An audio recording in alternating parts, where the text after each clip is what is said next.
You're tuned in to Nerd Overload, your weekly show for video games, movies, TV shows, comics, tech news, and more.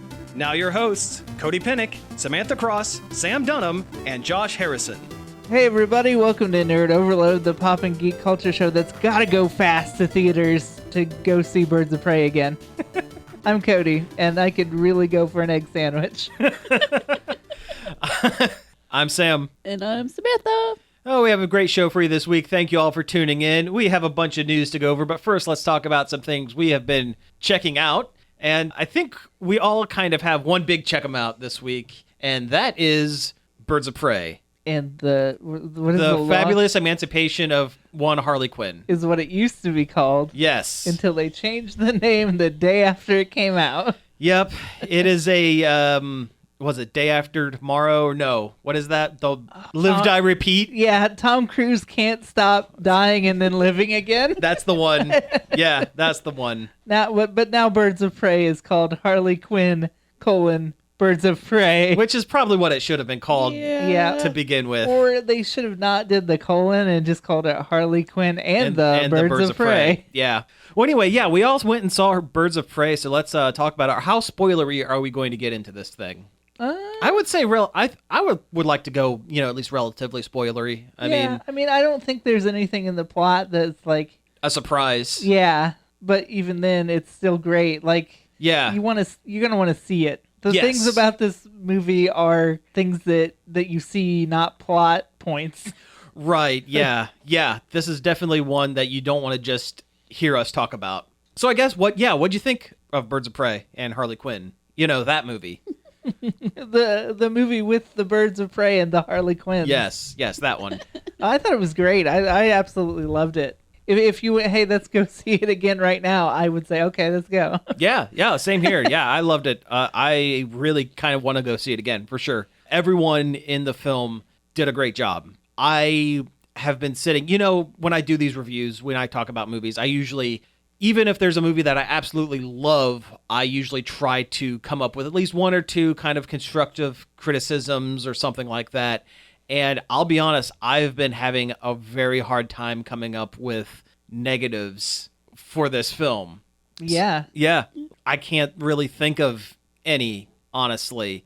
Not to say that's like a perfect film or anything like that. No, but it's very much like a popcorn good time movie. But sometimes that's all you need is just a popcorn good time. So let's just go down the list. We'll go through the actors and actresses first. Margot Robbie was fantastic. Yeah. As Harley Quinn. I can't see anybody else as Harley Quinn at this point. No, neither can I. I really think she nails the Harley's personality type and the look and everything. And they really did a great job evolving the character from what she did in Suicide Squad. Because there were like shades of that in Suicide Squad, but not to this level. I never saw Suicide Squad, but there was a lot of points where I could tell it was calling back to that movie. Just barely. This movie is the furthest you can get from being a sequel while technically being a sequel. Yeah. She references saving the world once, which happened in Suicide Squad, and the couple of really super quick flashbacks that featured the back of the Joker's head were scenes from Suicide Squad.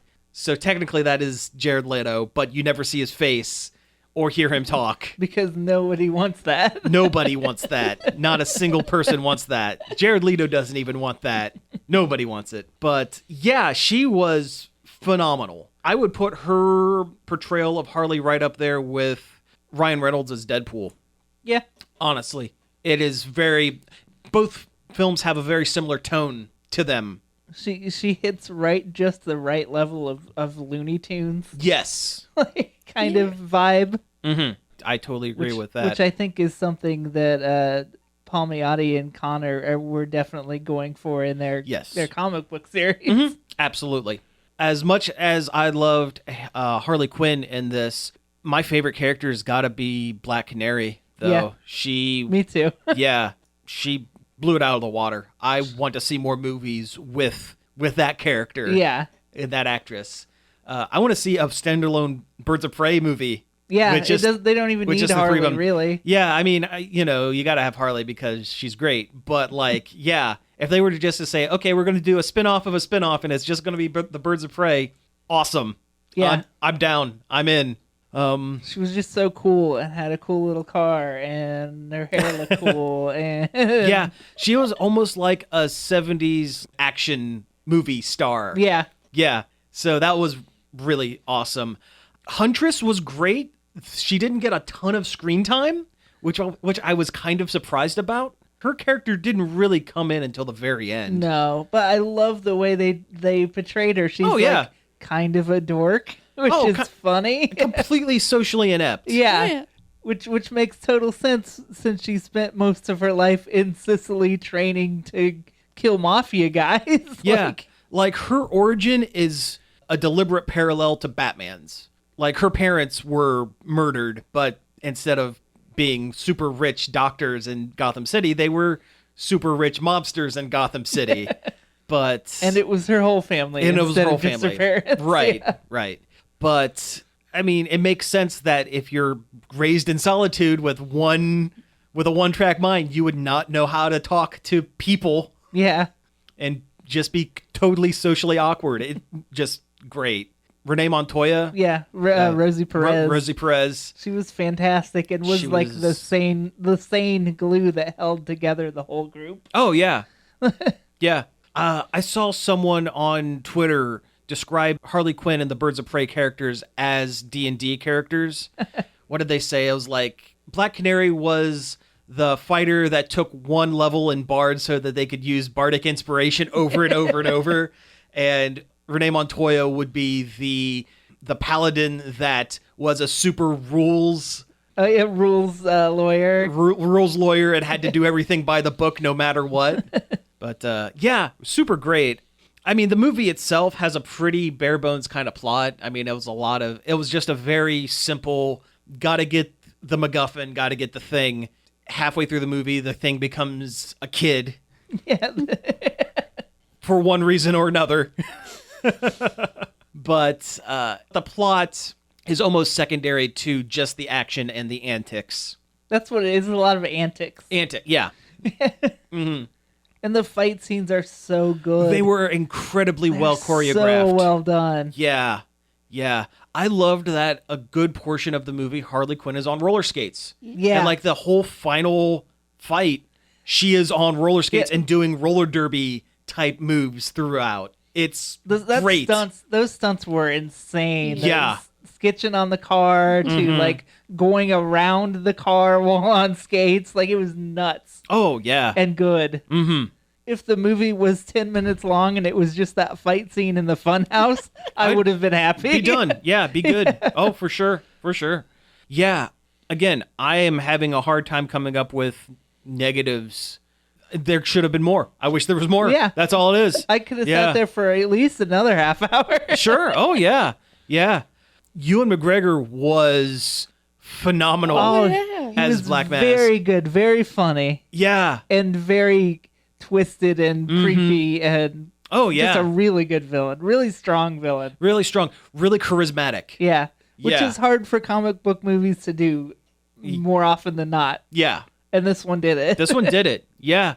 I guess if I had one complaint, I think they could have found a stronger actor to play Victor Zsasz. Yeah. I think he was kind of the weak link in the cast. Not to say he did a bad job, but I think with a role that he had and as much of the movie that he was in, he was kind of a lead weight a little bit. I think Victor Zsasz has more going on than to be somebody's lackey.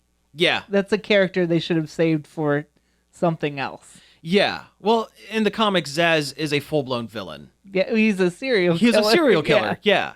And I mean, in the comics, very similar to the way he is here. He's covered in hash mark scars because he cuts himself every time he murders someone, which is a fun thing. Yeah, that's fun. Comic books are fun for the kids. Yes, yes. But I think with a stronger actor and a little bit more of a personality other than, hey, I'm going to do everything Ewan McGregor tells me. Yeah. Like, he didn't need to be Victor Zsasz. I don't know. He could have been anybody. Yeah. He really could have been. They could have created some. Well, like in the original Batman '89, Joker's number one henchman was a guy named Bob. That's all. He just needed to be a Bob, and instead they made him a named character from the comics. And That's I was thinking about, because when he showed up, I'm like, oh, cool, Victor Zsasz. He's a weird guy. Mm-hmm. This will be interesting, and then he's not. He's not. He's really Yeah. not. But I think, then again, maybe the fact that he is not interesting was a deliberate choice so that he wouldn't overshadow both Ewan McGregor and Harley Quinn. And since every, he takes and up every so female much character in the movie. Yeah. because he takes up he seriously takes up about as much screen time as Harley Quinn, but you just don't notice because he's a non-entity. Yeah. And that could be it. Let's see, what haven't we talked about? Speaking of actors that I wish they would have maybe just made a random character and not a named character from the comics. I love the actress that played Cassandra Cain. I think she did a wonderful job, and the character is great. I don't know why she had to be named after the second Batgirl.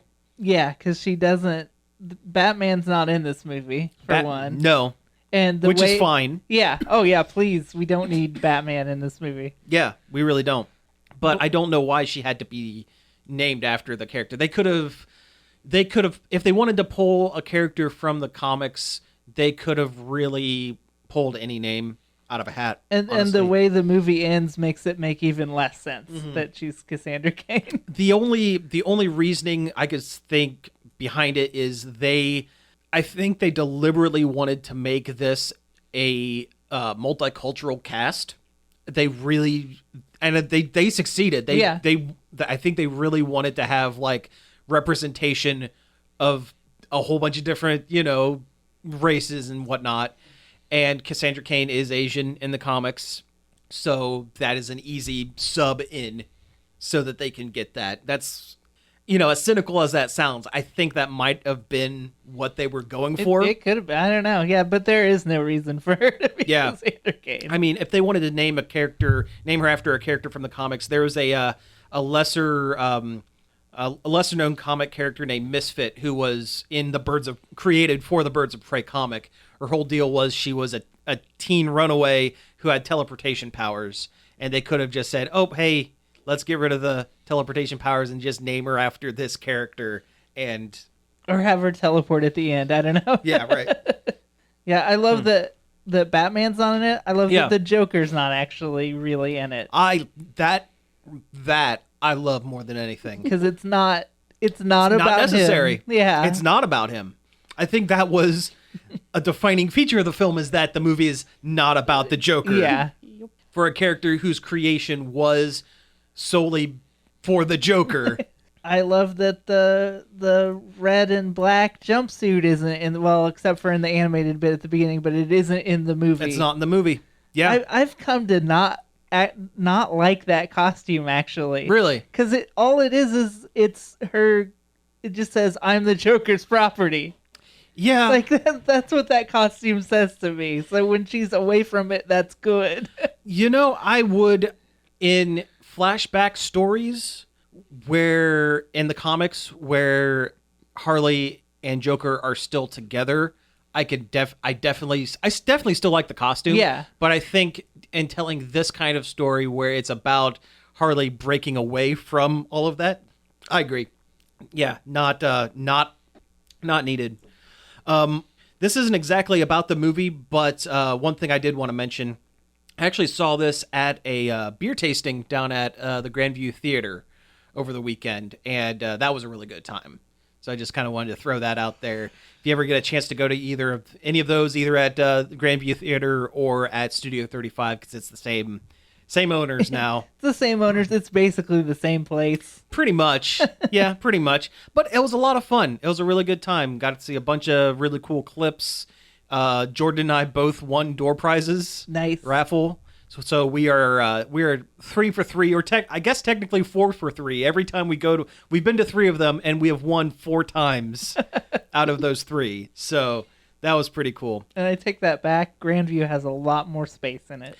Grandview does have a lot more space. Studio 35 opened up a second theater on their second floor. Oh, I didn't know that. Yeah, they have expanded quite a bit. They're much bigger now. So, yeah. Cool. But yeah, definitely go check those out if you get a chance. But without a doubt, go see Harley Quinn and Birds of Prey. Movie of the year.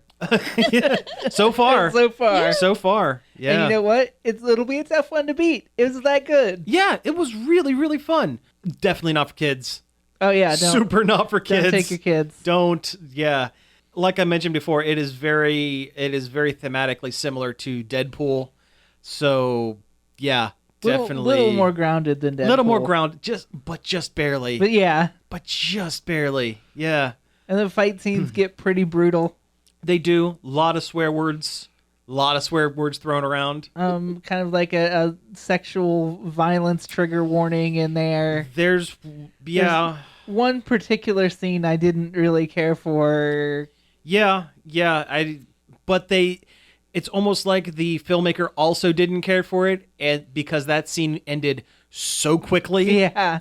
That it's like, I already get the point. This guy is a crazy jerk. Like, you don't need to show this to me. Yeah. Yep. Nope. It was like very, very quick and yeah, very unnecessary. One thing I did like, and this is again kind of a weird poll, but did you stay through all the entire credits? Yeah. Yeah. Did you see that they thanked every comic writer that has ever written Harley Quinn in the Birds of Prey and all the voice actresses from the various DC animated stuff? Like Arlene Sorkin got a special thanks. She was in it somewhere, right? No, there's a clip on Renee Montoya's TV in the background of Arlene Sorkin doing that Harley Quinn character from Days of Our Lives. Oh, right. That's right. That Harley Quinn was kind of based on. Mm-hmm. Yeah. Yeah, that's in the background, which is a very cool pull. Yeah. But, I mean, they did it right with this one. I just wish it made more money because I want to see more of this. Yeah. And it made just enough to make its money back, but, unfortunately... Shazam did better, and that's a shame. Not that Shazam was bad. I still haven't seen it, but I've heard good things. Shazam's very good. Yeah, it's a lot of fun. That character, who cares? Well, by the end of Shazam, I recommend seeing Shazam. Yeah, I want to see it. There's no good reason why I haven't watched it. Because, by the end, they do something that was done in the New 52 comics with Shazam that I wasn't expecting. And it kind of single-handedly made the movie better for me. Yeah. You know how we joke about how movies, they're about family? Shazam actually is, and it's done super well in the end. So I wouldn't knock Shazam. It's a good one. I'm just saying he hasn't been a very popular character since the 50s. Well, that's very true. That's very true. But since Elvis was real into it, or no, he was into Captain Marvel Jr. Captain Marvel Jr. Yeah. Elvis was into Captain Marvel. So when they created Captain Marvel Jr., they modeled Freddie Freeman's look off of Elvis. So that's what it is. I knew there was some connection there. Yeah. To the point where in that comic series Kingdom Come, where they do the future version of all of the DC characters, Freddie Freeman changes his name to King Shazam, and his costume looks even more like Elvis. It's like a rhinestone with the lightning bolt and bell bottoms. Oh man, if they wanted to keep going, they could do a Bubba Hotep kind of thing with him. Oh, that would be great. I love that movie. That's a good movie. It's a good movie. Yeah. It's underrated. Yeah. Yeah, it really is. I think it should have all the cult following of a Big Lebowski. I don't know if I'd go that far, but it is a very good movie. I like it as much as any other Bruce Campbell film. I mean, I like it as much as Army of Darkness. I still haven't seen that. I need to see that one. You haven't seen Army of Darkness? No. Put it on the list. I've seen the first Evil Dead, and that's the only one I've seen. Okay, well, you will definitely have to watch the second Evil Dead and Army of Darkness, because Army of Darkness is a sequel to the second Evil Dead. Which in itself is a remake of the first Evil Dead? Yeah. Movies are weird. I need to watch that David Lynch movie that's on Netflix where he interrogates a monkey for 10 minutes about a crime the monkey may or may not have committed. Well, that sounds phenomenal. I guess we should mention, what is Bubba Hotep, because we mentioned that it's a great movie that everyone should see, but like, what is it for people? It's who directed that? I couldn't tell you. It takes place in an old folks home where there's a guy who thinks he is Elvis. He may or may not be Elvis. May or may not be a Elvis who faked his death. Yeah. Now living in an old folks home and dying of cancer. And the old folks home is being menaced by a mummy. A mummy. A hillbilly mummy that feeds off of the old because they can't get away. And the mummy has a cowboy hat. Yeah, and there's a man that thinks he's John F. Kennedy's. Yeah. With his an old black man who believes that he is John F. Kennedy, who had his brain put inside a black man's body because he knew government secrets. Yeah, and they've left him there to rot. And it's left very ambiguous in both characters' cases whether or not they are crazy or telling the truth. The only thing that is true is that there is definitely a cowboy mummy menacing them. It's a good movie. It sounds. I know what it sounds like, but it's a great movie. I know what it sounds like, and it is that, and it's great. Absolutely, yeah. Cowboy mummy. Cowboy mummy. You know, if I wasn't going to name the show after our Birds of Prey review, I would definitely have just called it Cowboy Mummy. Cowboy mummy. Yeah. But yeah, again, Birds of Prey, go see it. Please. Is... I want it to make $1 bajillion. Mm-hmm. Oh, yeah. And, you know, last week I talked about the Hot Ones interview with Margot Robbie. We watched that night. It's very good. It's actually very good. And I watched it again, and I guess, I mean, I don't know why I'm surprised, but I guess I didn't realize how much business acumen Margot Robbie had. Oh, yeah. She's the boss lady. Yeah. And how much she had done in her career, because she really hadn't popped up here in the States until like Wolf of Wall Street. A couple 5 years ago, maybe 5-6 years ago. But she's had like a full career, and really, she's got a good head on her shoulders. Cannot handle her hot food at all. Like, she was struggling. She's a cool lady that one time ate a bucket of spaghetti. 4 pounds. 4 pounds of spaghetti, and that's impressive in my book. Yeah. Listen, she's a huge hockey fan, so like, no complaints here. What we're trying to say is we all stand Margot Robbie. That's it. All right, well, hey, let's go ahead and take a break here, and when we come back, we'll get into a little bit of news. And that's the point where the recording corrupted. Yeah, so little behind-the-scenes news here. We record the show in 2 half-hour chunks, and for whatever reason, the second half of the show decided that it did not want to save correctly. So our review of Birds of Prey is all you're going to get this week. So we will be back next week with a full hour-long episode, I hope. But before I let you go, I just want to remind you that you can find all of our back episodes at nerdoverload.com, as well as on various podcast catchers like Spotify, Google Play, Apple Podcasts, that sort of thing. You can find us on all sorts of social medias like Facebook, Twitter, Twitch, and Instagram by looking at Nerd Overload Now. You can call in the show and leave a message that may get played on air. The number is 586-372-8020. We have a Patreon, patreon.com/nerdoverloadnow. So if you like the show and you want to help support us, you can head over there and check that out.